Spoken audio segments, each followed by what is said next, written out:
Hello. So this is my passage from Halberstam's essay, and it goes like this.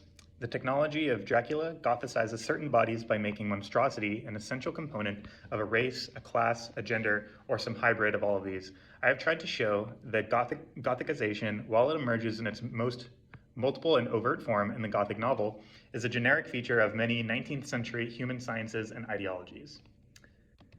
So that was the passage, and so now I'll give my interpretation and why it matters.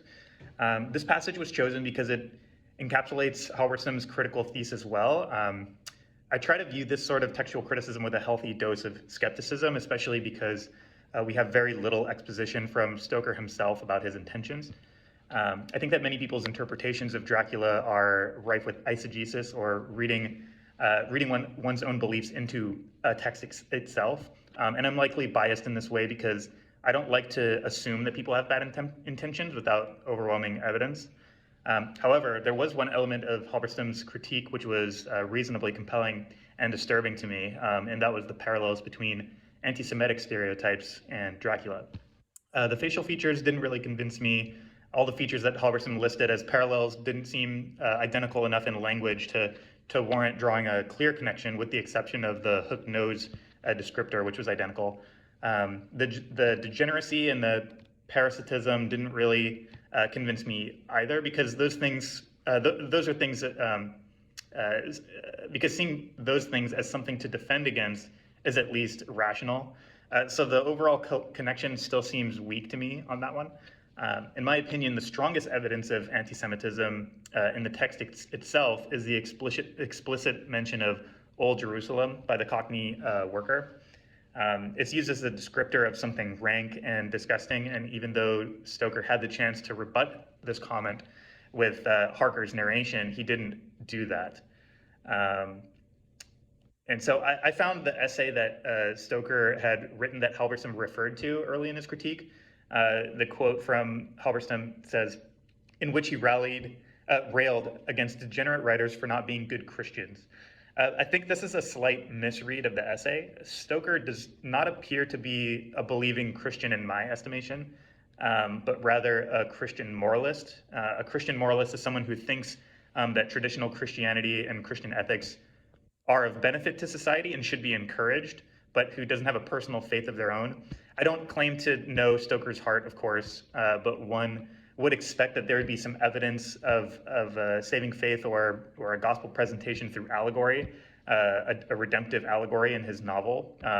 For example, you can look at authors like C.S. Lewis and John Bunyan, who did present the gospel through allegory.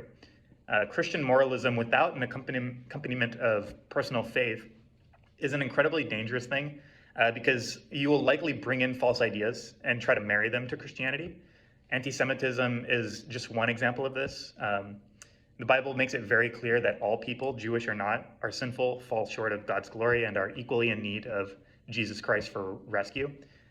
This problem was greatly exacerbated by Darwinist naturalism in the 19th century, because it attempted to use science to rationalize human behaviors across races, which led to the explosion of pseudosciences like phrenology, physiognomy, and eugenics to justify racism. Reading the essay by Halberstam as a believing Christian raises some interesting thoughts and ideas about the real moral evils and a socially constructed monstrosity. So Halberstam identifies that Gothic fiction projects societal anxieties into racialized and sexualized otherness, but these projections of good and evil are sort of reduced to social construction, like Foucault does, which he references in his essay. This is where I differ from his analysis. Christianity affirms that evil is real, it's moral, and it's spiritual in nature, and not merely a result of social power dynamics. Dracula is not actually a monster because society labels him as foreign or deviant, but because he literally consumes life, he corrupts innocence, and he demands worship in place of God. Halberstam runs the risk of collapsing the whole concept of monstrosity into societal prejudices, which may erase actual moral evils from being categorized as moral evils, which I think is not a good thing. I don't want to approach Halberstam's critique too defensively or dismissively, as literature certainly shapes people's perception of foreignness or otherness. Yet I feel the need to go even further and reject all racial partiality and uphold the truth that God has made from one blood every nation of men. That's Acts 17:26. And while we look at these Gothic works and can point out the racialized nature of monstrosity and point out that it's present there, we must not forget about the existence of true moral evil. Dracula, as a being who feeds on blood, twists minds, and tears families apart, is actually monstrous. Not because he's foreign, but because he does wicked things. So that's my analysis. And the discussion questions would be, do you think that Stoker's original readers would have been more horrified by the foreignness of Dracula or his behavior? What about the modern reader? Do you notice any anti-Semitism in the novel before reading Halberstam's essay?